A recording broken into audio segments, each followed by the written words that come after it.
Hello everyone and welcome to Online Help Guide. Today in this video I'm going to show you how to download and install Trust Wallet. So without any further ado, let's dive right into it. Open up your Play Store.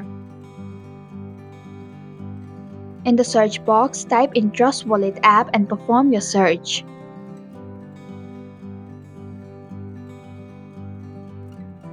Tap on the Trust Wallet application. Then tap on the install button to begin the downloading process.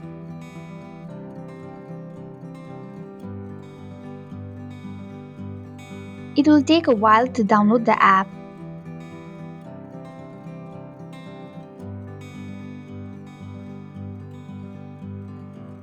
Once the application is installed, tap on the open button to launch the app.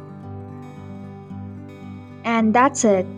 Thank you for watching the online help guide. I hope this video was helpful. If it was, please hit the like button and comment if you have any questions or feedback.